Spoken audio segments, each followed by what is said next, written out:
이렇게 시간이 안 가는지 정말 버스 안에서 going 이불 속에서 going은 언제나 너에게 going.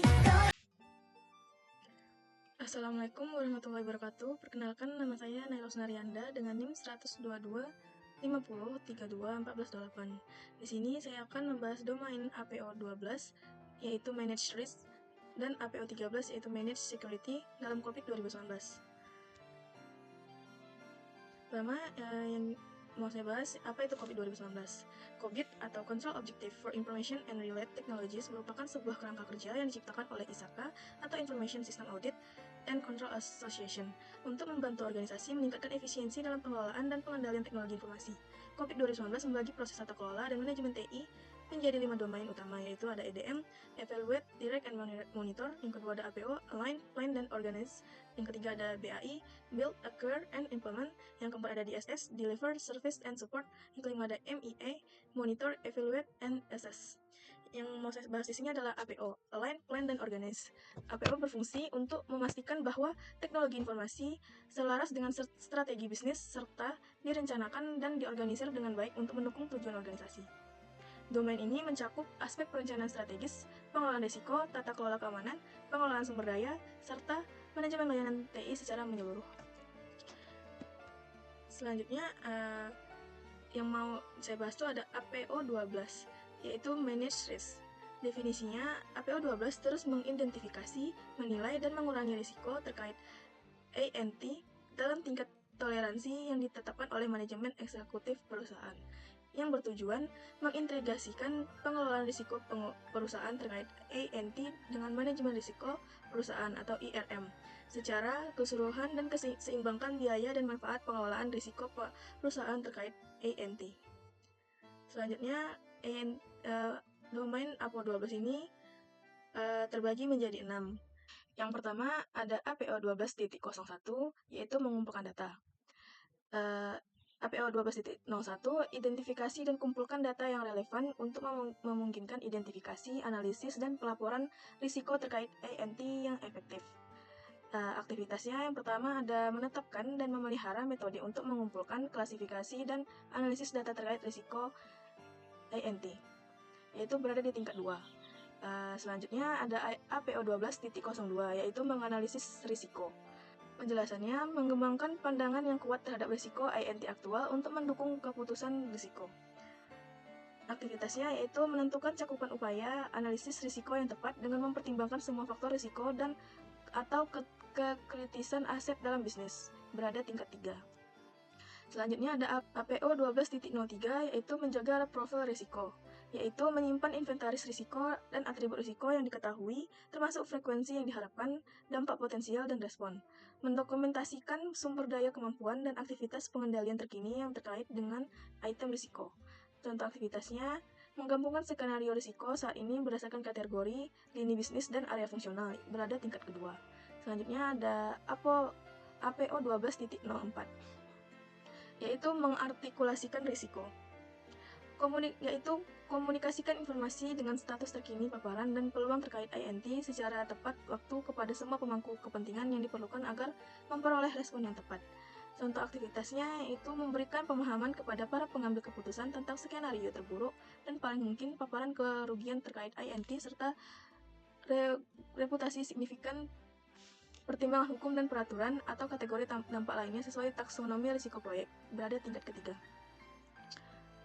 Selanjutnya ada APO 12.05 yaitu menentukan portofolio tindakan manajemen risiko, yaitu mengelola peluang untuk mengurangi risiko ke tingkat yang dapat diterima sebagai portofolio.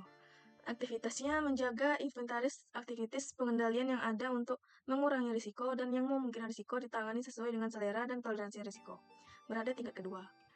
Yang terakhir ada APO 12.06 yaitu menanggapi risiko. Menanggapi secara tepat waktu terhadap peristiwa risiko yang terwujud dengan langkah-langkah efektif untuk membatasi besarnya kerugian. Contohnya terapkan rencana respon yang tepat untuk meminimalkan dampak ketika insiden risiko terjadi, berada di tingkat ketiga. Lalu bahasan selanjutnya ada APO 13 atau Manage Security. APO 13 ini berfokus pada penentuan, pengoperasikan, dan memantau sistem Memantau sistem manajemen keamanan sistem informasi. Tujuannya, jaga dampak dan kejadian insiden keamanan informasi dalam tingkat selera risiko perusahaan. APO 13 ini terbagi tiga, yaitu ada APO 13.01, yaitu menetapkan dan memelihara sistem manajemen keamanan informasi atau ISMS. Tetapkan dan pelihara sistem manajemen keamanan informasi ini ISMS yang menyediakan pendekatan standar, formal, dan berkelanjutan terhadap manajemen keamanan informasi yang menunjukkan teknologi dan proses bisnis aman, selaras, dan persyaratan bisnis. Aktivitasnya yaitu menentukan ISMS sesuai dengan kebijakan perusahaan dan konteks tempat perusahaan beroperasi berada tingkat kedua. Selanjutnya ada APO 13.02, mendefinisikan dan mengelola risiko keamanan informasi dan privasi rencana perawatan. Maksudnya, pertahankan rencana keamanan informasi yang menjelaskan bagaimana risiko keamanan informasi dan akan dikelola dan diselaraskan dengan strategi dan arsitektur perusahaan. Aktivitasnya yaitu melaksanakan program pelatihan dan kesadaran keamanan informasi dan privasi. Selanjutnya ada APO 13.03, yaitu memantau dan meninjau sistem manajemen keamanan informasi atau ISMS. Maksudnya, menjaga dan mengomunikasikan secara berkala kebutuhan akan dan manfaat, meningkatkan berkelanjutan dalam keamanan informasi. Aktivitasnya melaksanakan audit ISMS pada interval yang direncanakan berada tingkat keempat.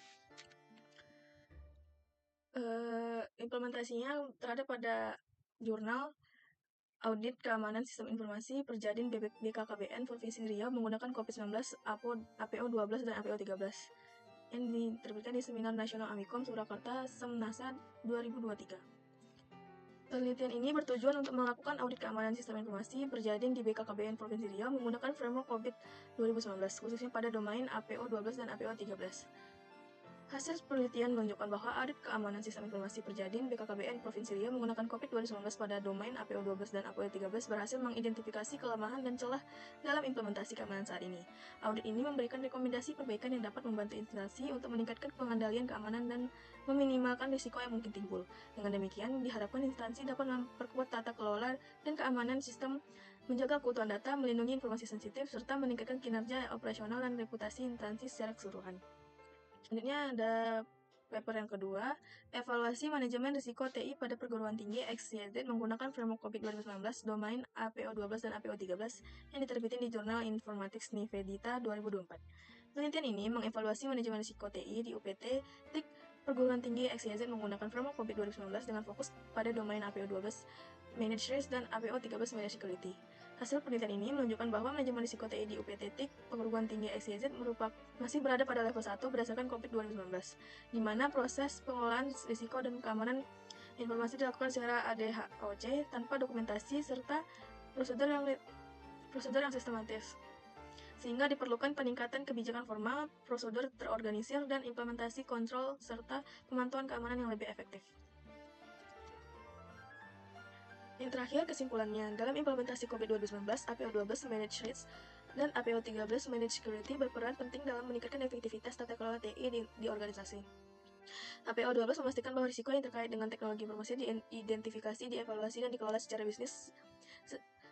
secara sistematis untuk mengurangi dampak negatif terhadap operasional bisnis. Sementara itu, APO 13 membantu organisasi menjaga keamanan informasi melalui kebijakan yang komprehensif, kontrol yang efektif, dan pemantauan yang berkelanjutan. Sekian penjelasan domain APO 12 dan 13 dari saya. Bila ada salah, mohon dimaafkan. Assalamualaikum warahmatullahi wabarakatuh.